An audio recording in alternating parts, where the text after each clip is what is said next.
যে বৃদ্ধ হয়েছে সে বোঝে যে যৌবনকালের কী মূল্য, পরকালের জীবন, সেখানে এই বার্ধক্য আসবে না একটা মানুষের।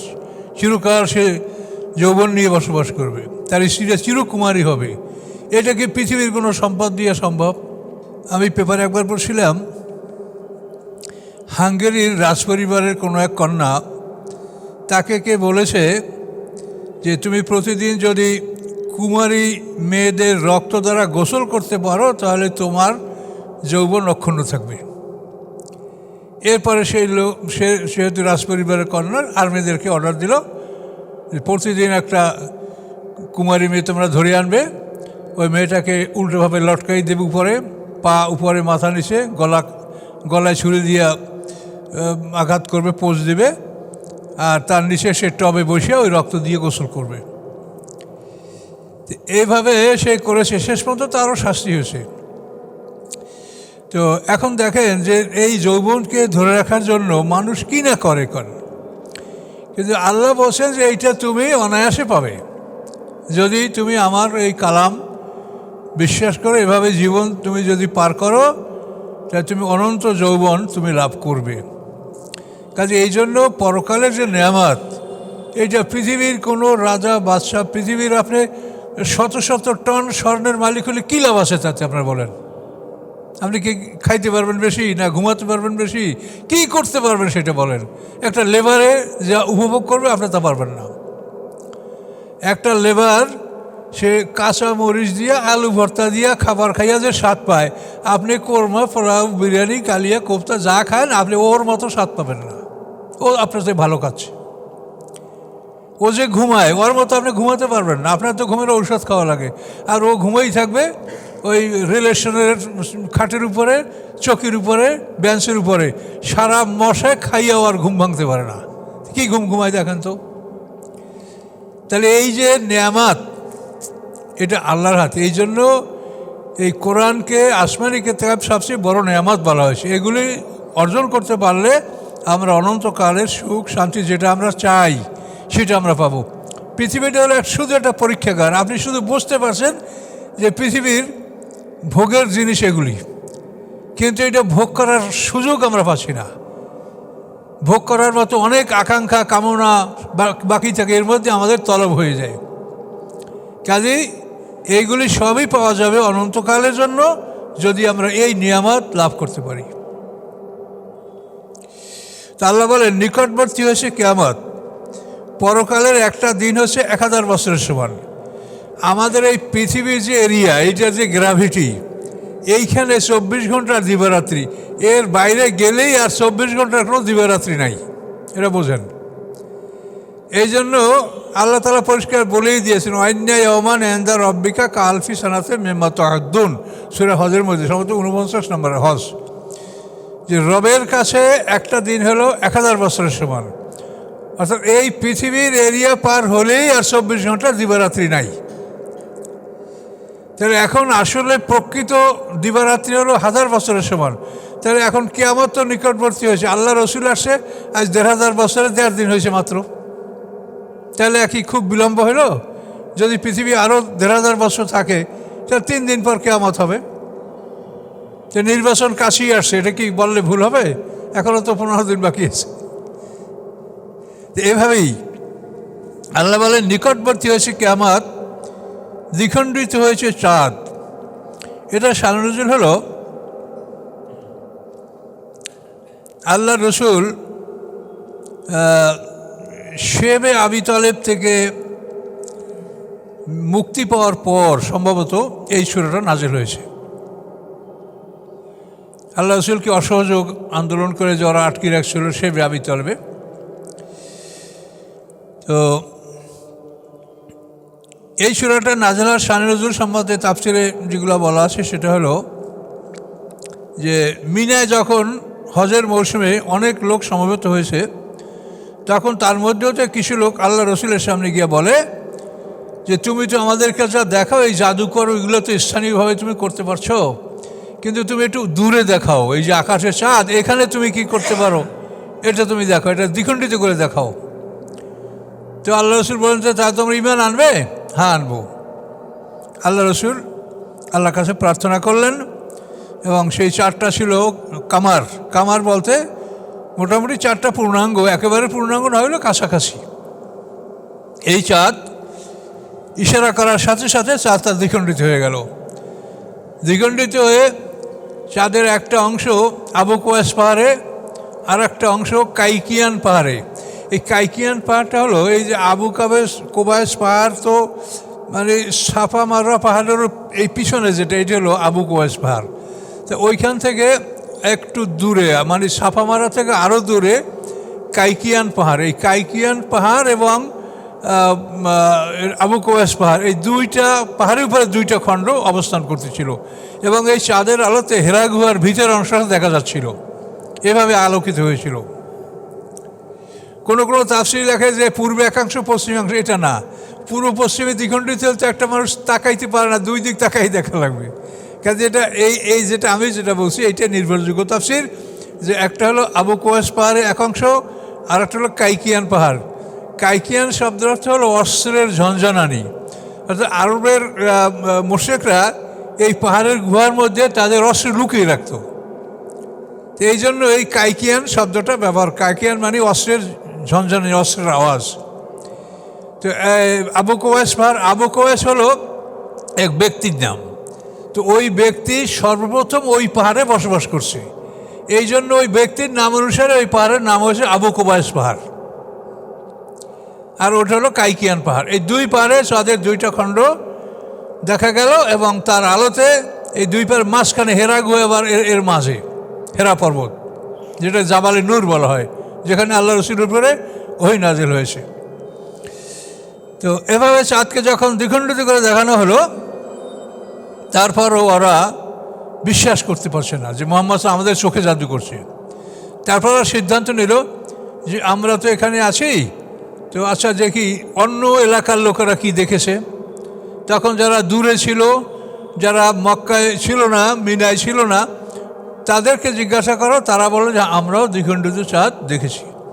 এভাবে আল্লাহ তাআলা এই দৃশ্যটা তাদেরকে স্পষ্ট দেখানোর পরেও তারা ঈমান আনে নাই। মোট কথা হলো যে মুজিজা দেখা পৃথিবীর কোনো মানুষ ঈমান আনে না। ও যাই দেখা, ঈসা আলাইহিস সালাম মৃতকে জীবিত করে দেখাইছে, না এটা সে জাদু করছে। ঈসা আলাইহিস সালামকে হত্যা করার জন্য তারা তাকে ঘেরাও করেছিল, তাকে আটক করেছিল, জানেন কোরআনে বিশাল কাহিনী আছে। তো এই জন্য এই মুজিজাগুলি আমাদের রাসূলকে আল্লাহ তাআলা সীমিত আকারে মুজিজা দিয়েছেন, কিন্তু এগুলিকে গুরুত্ব কম দেওয়া হয়েছে। আমাদের মুজিজা হলো কোরআন। যে কোরআন এমন একটা গ্রন্থ যে সমগ্র পৃথিবীর জিন ইনসান একত্রিত হয়ে কাউসারের মতো একটা ছোট্ট সূরা রচনা করতে পারে না।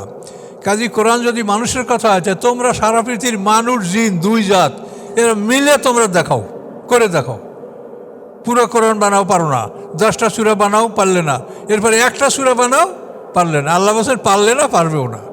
ফাইলাম তাফালু ওয়ালান তাফালু, তোমরা পারো নাই, পারবেও না। তাহলে এই কোরআন প্রমাণ করে যে আল্লাহ আছে এবং এই কোরআন আল্লাহর বাণী, পৃথিবীর কোনো কথার সাথে মিলে না। কবিতা বলেন, ছন্দ বলেন, মুহাম্মদ সাল্লাল্লাহু আলাইহি ওয়াসাল্লামের মুখ থেকে এই কোরআন বের হয়েছে, কাতেবে ওই যারা ওই লেখক তারা লিখেছে। আচ্ছা, হাদিসও তো মুহাম্মদ সাল্লাল্লাহু আলাইহি ওয়াসাল্লাম বলেছে, হাদিসের ভাষার সাথে কোরআনের ভাষার কোনো মিল আছে? একটুকু মিল আছে দেখেন? কোনোভাবেই কোনো মিল নেই। তাহলে এই বাণী আল্লাহর বাণী। আল্লাহ রসুল মুহাম্মদ সাল্লাল্লাহু আলাইহি ওয়াসাল্লাম, কোরআনও তার মুখ থেকে আসছে, হাদিসও তার মুখ থেকে আসছে, কিন্তু মিলছে না। এক বিন্দু হাদিসের সাথে কোরআনের ভার্সের সাথে কোনো মিল নাই। কোরআন আল্লাহর বাণী, এটাই সবচেয়ে বড় মুজিজা। তো আল্লাহ বলেন ওয়াইয়ারাও আয়াতান ইউরিদু, যদি তারা দেখে নিদর্শনসমূহ, ইউরিদু ওরা ফিরে যায়, ওয়াকুলু এবং তারা বলে সেহরু মুস্তামের, এ চলমান জাদু, এ চলমান জাদু, তার কাছে এটা ঘুরে ঘুরে আসতেছে। এভাবে বলে তারা সত্যকে প্রত্যাখ্যান করলো। আল্লাহ বলেন ওয়াকাজ্জাবু, তারা মিথ্যা সাব্যস্ত করলো, অত্তাবাউ আহওয়া আহম, এবং তাদের মন যা চায় তারই অনুকরণ করলো। মন যা চায় সেটাই তারা অনুকরণ করলো, কোনো ওহী বা আল্লাহর বাণী এগুলির অনুকরণ তারা করে নাই। অকুল্ল আমরে মুস্তাকের, প্রত্যেকটি কাজ স্থান প্রস্তুতকারী।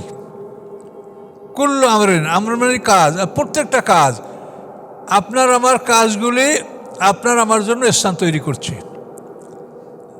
সকাল সন্ধ্যা আমরা আমাদের আমলগুলি আকাশে নিয়ে যাওয়া হচ্ছে। এই আমলগুলি আল্লাহর দরবারে যাওয়ার পরে তো দুই ভাগে এমনি লেখা হচ্ছে, ডান দিকে বাম দিকে, ন্যাক আর বদ। তো এটা আল্লাহর কাছে নিয়ে যাওয়ার পরে আমাদের প্রত্যেকের নামে দুইটা বাড়ি আছে, জান্নাতে একটা বাড়ি আর জাহান্নামের বাড়ি। তো ওই বাড়িতে আমাদের ন্যাকামলগুলি দ্বারা নিয়ামত তৈরি করা হয়, আর আমাদের বদামল দ্বারা ওই জাহান্নামে আমাদের জন্য শাস্তি তৈরি করা হয়। এই জন্য বলেছে প্রত্যেকটা কাজ কর্তার জন্য স্থান প্রস্তুত করে। অকুল্লু আমরেন মোস্তাকের। আমরা তো আল্লাহ তিনটা শব্দ দ্বারা যা বুঝাইছেন, এ তো আমরা সারাদিনেও এগুলা একত্রিত করতে পারছি না। প্রত্যেকটা কাজ তার কর্তার জন্য স্থান তৈরি করে। এই জন্য আমাদের কাজগুলি বুঝে শুনে করতে হবে। হ্যাঁ, যদি আমরা অন্যায় করি, তওবা করি, তা আল্লাহ ওটা ডিলিট করে দেবেন, মুছে দেবেন, ওটা ভালো করে দেবেন। কাজে এই জন্য ভুল হয়ে গেলে সাথে সাথে তওবা করা উচিত, তবে আল্লাহর কাছে ফিরে আসা উচিত এবং আল্লাহর কাছে প্রতিশ্রুতি দেবেন যে আর করব না, আর যদি আর না করেন তা আল্লাহ মাফ করে দেবে। আর যদি পুনরায় ওইটা করা হয় তাহলে আল্লাহ কখনো ক্ষমা করবে না।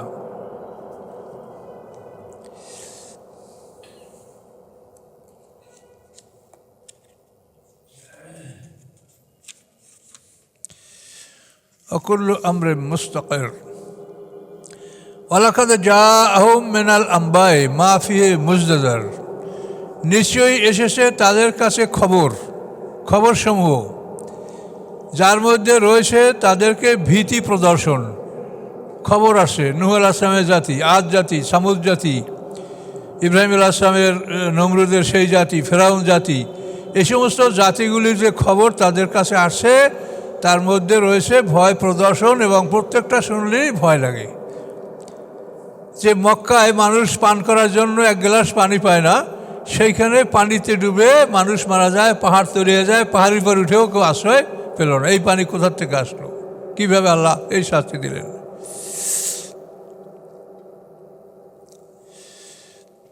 হেকমাতুন বালেগাতুন। হেকমত হলো প্রত্যেকটা বিষয়ের চূড়ান্ত জ্ঞান। Knowledge and wisdom. নলেজ হলো সাধারণ জ্ঞান, আর উইজডম হলো প্রজ্ঞা। তো হেকমত হলো প্রজ্ঞা, মানে প্রত্যেকটা বিষয়ের চূড়ান্ত জ্ঞান। যে এই কোরআন হচ্ছে হেকমত, মানে চূড়ান্ত জ্ঞান, চূড়ান্ত কথা, এরপরে আর কোনো কথা নাই। বালেগাতুন, এবং সেটা হৃদয়স্পর্শী, হৃদয় আঘাত করে, হৃদয়কে খোঁচা মারে এই কোরআন। বালেগাতুন, যা হৃদয় পর্যন্ত উপনীত হয়। কিন্তু ফামা তগনিন নজুর, এই ভয় প্রদর্শন তাদের কোনো উপকারে আসলো না। কোরআন এমনভাবে তাদেরকে ভয় দেখালো, তারপরও এই ভয় প্রদর্শন তাদের কোনো কাজে আসলো না। একটা মানুষের মুখের থেকে শিকল ঢুকাইয়া মলদার থেকে বের করে কিভাবে সেই মানুষটাকে শিকলের সাথে আটকিয়ে 70 হাত শিকলে গেঁথে তাকে প্রথমে গরম পানির কুয়ার মধ্যে নিক্ষেপ করা হবে, এবং তারপর তুলে সেখান থেকে আবার চামড়া পরিয়ে আগুনের কুয়ায় নিক্ষেপ করে। সরাসরি কোরআনে বলা আছে। খুজুহু ফাগুল্লুহু সুম্মাল জাহিমা সল্লুহু সুম্মা ফি সেলসালাতিন। সেলসাল মানে জিঞ্জির, শিকল, চেইন। সুম্মা ফি সেলসালাতিন জারুহা সাবুনা জেরা, যার দীর্ঘ হলো 70 হাত ফেরেশতাদের হাতের। এই শিকলে ফাসলুকুহু, গাথার পরে ইউসাবু, তারপর কী করা হবে? ইউসাবুনা ফিল হামিম, গরম পানির মধ্যে তাকে আবদ্ধ করা হবে। এই গরম পানিতে আবদ্ধ থাকা অবস্থায় তার চামড়াগুলি গলে যাবে, তারপর ডাঙ্গায় তুলে আবার চামড়া লাগানো হবে, তারপর আগুনের কুয়ায় তাকে নিক্ষেপ করা হবে। এই এত বড় ভয়ঙ্কর খবর, এবং এইভাবে শাস্তি কিন্তু আল্লাহ ছাড়া কেউ দিতে পারবে না।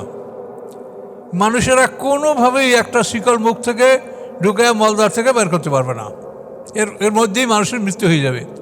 কিন্তু আল্লাহ তাআলা তিনি এমনই কৌশলী যে মুখ থেকে তারই আদেশে সব ফেরেশতারা করবে, মুখ থেকে ঢুকাইয়া মলদার থেকে বের করবে, আবদ্ধ করবে, এতে সে মরবে না। তার যন্ত্রণা ভোগ করার যে অর্গানগুলি সেগুলি নষ্ট হবে না, মানে তার ব্রেইন, তার হার্ট, মানে যেগুলির মাধ্যমে সে তার যে সেন্সটা শাস্তি দিলে যদি অনুভব না করে সে শাস্তির কী মূল্য আছে বলেন? বেহুশ মানুষকে পিটাইলে কোনো লাভ আছে? তাহলে এখানে আল্লাহ তাআলা এই জন্য বলছেন যে আল্লাহর শাস্তির মতো কেউ শাস্তি দিতে পারবে না, আল্লাহর বাঁধনের মতো কেউ বাঁধতে পারবে না। তিনি এমনভাবে বাঁধবেন, এমন শাস্তি দেবেন যেটা অন্য কেউ করতে পারবে না। এইটাই দেখেন নমুনাটা, যে কীভাবে সে এইটা করবেন। এত কঠিন শাস্তি দেওয়া অথচ সে মরবে না। এই কথাগুলো কোরআন থেকে বলা হচ্ছে, এর মধ্যে কোনো দুর্বলতার সন্দেহ নাই। এই জন্য আল্লাহ বলছেন ফামা হেকমাতুন বালেগাতুন ফামা তুগনিন নুজুর, এই ভয় প্রদর্শনগুলি তাদের কোনো উপকারে আসলো না। ফাতাওয়াল্লা আনহুম, অতঃপর আপনি তাদের থেকে ফিরে থাকেন, তাদের ব্যাপারে আর আপনি দাওয়াত পৌঁছিয়ে দিয়েছেন, বাস আপনার দায়িত্ব শেষ। ইয়ামা ইয়াদুদ্দাইলা শাইইন নুকুর, যেদিন ইয়ামা ইয়াদুদ্দাই ডাকবে একজন ডাকার ব্যক্তি, মানে একজন আহ্বানকারী আহ্বান করবে, এলা শাইইন নুকুর, একটা অপছন্দনীয় বস্তুর দিকে। এই অপছন্দনীয় বস্তু হলো পৃথিবী ধ্বংস, কিয়ামত এবং বিচারের মাঠে উপস্থিত হওয়া। এটা অপছন্দনীয়, কিন্তু উপস্থিত না হয়ে কোনো উপায় নাই। সবাইকে উপস্থিত হতেই হবে, যতই অপছন্দ করা হোক, এড়ানোর কোনো বুদ্ধি নাই। আল্লাহ বলেন ইয়াউমা ইয়াদুদ্দাই, সেদিন একজন আহ্বানকারী আহ্বান করবে ইলা শাইইন নুকুর, অপছন্দনীয় বস্তুর দিকে, এবং সেখানে সবাইকে উপস্থিত হতেই হবে। খুশান আবসারহুম, অবনমিত হবে তাদের দৃষ্টিগুলি, তারা নিচের দিকে তাকাইয়া লজ্জিত অবস্থায় সেই মাঠে হাজির হবে। আর যারা মোমেন তারা মাথা উঁচু করে রহমতের দিকে তাকাবে। আল্লাহর রহমত কখন আসে, আল্লাহর পক্ষ থেকে হুকুম আসে, এই জন্য তারা অপেক্ষা করতে থাকবে মোমেনরা। ইয়াখরুজুনা মিনাল আজদাসে, তারা বের হবে কবরগুলির থেকে। কার নাম জুরাদুম মুনতাশের, মনে হয় যেন তারা পঙ্গুপাল, বিক্ষিপ্ত কীটপতঙ্গ, বিক্ষিপ্ত প্রজাপতি। জারাদ মানে পঙ্গুপাল মানে টিড্ডি বা এই যে মত প্রজাপতি, এগুলি এই সবগুলিকে বোঝানো হয়। যে মানে বিক্ষিপ্ত পঙ্গুপালের মতো বা বিক্ষিপ্ত প্রজাপতির মতো তারা কবর থেকে বের হয়ে আসবে। সমস্ত মানুষগুলি কবর থেকে বের হবে, এটা একটা বিরাট ব্যাপার। কবর থেকে বের হবে কী করে? আল্লাহ তাআলা কোরআন পাকে বলেছেন মিনহা খালাকনাকুম অফিহা নুঈদুকুম অমিনহা নুখরিজুকুম তারাতান উখরা, ওই মাটির থেকে তোমাকে সৃষ্টি করেছি, ওই মাটির মধ্যে তোমাকে ঢুকাবো, ওই মাটির থেকে পুনরায় তোমাকে বের করব। তো এইটা কিভাবে হবে? এইটা হবে প্রথম সিঙ্গার ফুৎকারে, যখন সমস্ত মানুষের পদার্থের দেহটা একত্রিত হবে। পদার্থের দেহটা পৃথিবীর যেখানেই থাকুক, ওই পাকিস্তান থেকে মুক্তিযোদ্ধাদের কবর নিয়ে আসা হয়েছে, তা কি সব আসছে? যা পাওয়া গেছে তাই আনছে, বাকি তো সেখানেই আসে। একটা কবরস্থান যদি নদীতে বিলীন হয়, তো তার দেহটা কোথায় কোথায় যায়? নদী থেকে সমুদ্র, সমুদ্র থেকে মহাসমুদ্র। তো এই যে মানুষের বিক্ষিপ্ত দেহগুলি, এগুলি প্রথম সিঙ্গার ফুৎকারে এই পদার্থের দেহটা একত্রিত হবে। এই পদার্থের দেহটা একত্রিত হবে কীভাবে? পানি, মাটি, আগুন, বাতাস, এই চারটে একসঙ্গে ঘুরপাক খাবে। সলিড দেহগুলিও ভেঙে গুঁড়ো গুঁড়ো হয়ে যাবে। তারপরে এগুলো পানি, মাটি, আগুন, বাতাস একসঙ্গে ঘুরপাক খাবে। তো এই ঘুরপাক খেয়ে শূন্যের উপরে এভাবে ঘুরপাক খেয়ে খেয়ে তাদের মানে আপন আপন পদার্থ একত্রিত হবে। যেখানেই যার পদার্থটা বিচ্ছিন্ন থাকুক, এই সিঙ্গার ফুৎকারে এগুলো ঘুরপাক খাবে এবং একত্রিত হবে। 40 বছর পর্যন্ত এভাবে ঘুরপাক খেতে থাকবে। তো এই একত্রিত হওয়ার পরে যখন এটা একটা মাটির স্তরে তৈরি হবে, এইবার প্রত্যেকটা মানুষ ঠিক ওইখানেই পতিত হবে যেখানের মাটির থেকে তাকে সৃষ্টি করা হয়েছিল। এবার আপনি জায়গায় আসবেন, কিন্তু তার আগে আপনি জায়গায় আসতে পারছেন না। যে এই লোকাল কবরস্থানগুলি বা এই যে শহরের কবরস্থানে একটা কবরে হাজারো কবর, এখন সব মানুষগুলো ওখান থেকেই তৈরি করা হয়েছে, তা তো না। তাহলে ওখানে রাখা হচ্ছে, এটা আমাদের কাজ, আমরা জায়গা পাইনে রাখছি। এখানে তো ধরেন 18 মাস পরে সব বড় বড় কবরস্থান থেকে হাড্ডিগুলি কবর থেকে অপসারণ করা হয়, আবার নূতন করে কবর দেওয়া হয়। কাজে এই জন্য প্রকৃত কবরস্থানে আমরা প্রকৃত যেখান থেকে আমাকে সৃষ্টি হয়েছে ওইখানে আমি পড়ব। এই প্রথম সিঙ্গার ফুৎকারে আমার পদার্থটা একত্রিত হয়ে যেখানে পতিত হবে এইখানে আমি ঠিক জায়গা মতো আমি পতিত হব, ঠিক যথাস্থান। তো ওই কথা মেনহা খালাকনাকুম ওয়া ফিহা নুঈদুকুম, তোমাকে যে মাটির থেকে সৃষ্টি করেছি ওই মাটিতে তোমাকে ঢুকাবো, আর ওই মাটির থেকে তোমাকে আমি বের করে নিয়ে আসবো। তাহলে এই সিঙ্গার ফুৎকারে আমরা আমাদের মানে জন্মস্থানের মাটির যে মাটির থেকে আমাদের জন্ম হয়েছে ওই মাটিতে আমরা পতিত হব এবং ওখান থেকে আমাদেরকে বের করা। এইটা বলা হয়েছে যে তারা সমস্ত মানুষগুলি তারা কবর থেকে বের হবে। কথা বুঝতে পারছেন? তাহলে কবরে যাদেরকে দেওয়া হয় না তাদেরকেও, তার কারণ স্থানটা হবে তার সৃষ্টি হিসাবে, তাকে পোড়াই ফেলা হোক বা তার ক্রিমেটিং ফাংশনটা যেভাবেই করা হোক, কিন্তু তার সৃষ্টি হিসাবে সে যেখানে মাটির থেকে সৃষ্টি ওখানেই তাকে ফেলা হবে এবং ওইটাই তার গর্ত। তো ইয়াখরুজুন মিনাল আজদাসে, তারা বের হবে তাদের কবরগুলির থেকে, কার নাম জুরাদম মন্তাসের, মনে হবে যেন তারা বিক্ষিপ্ত প্রজাপতি, স্ক্যাটার্ড মথ, পিকথাল এটা তর্জমা কাছে বিক্ষিপ্ত প্রজাপতি, স্ক্যাটার্ড মথ, মথ মানে প্রজাপতি, ছোট প্রজাপতিগুলি যেগুলো সাদা সাদাগুলি।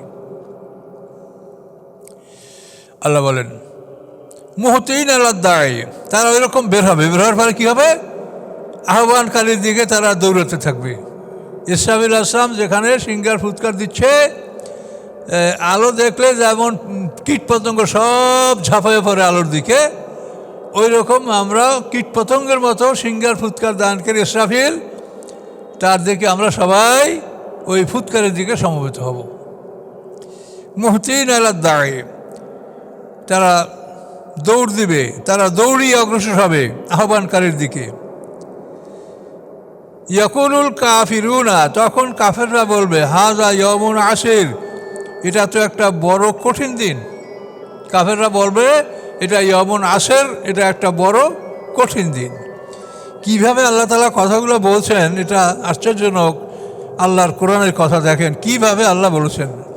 কাফেররা সেদিন বলবে এটা একটা কঠিন দিন।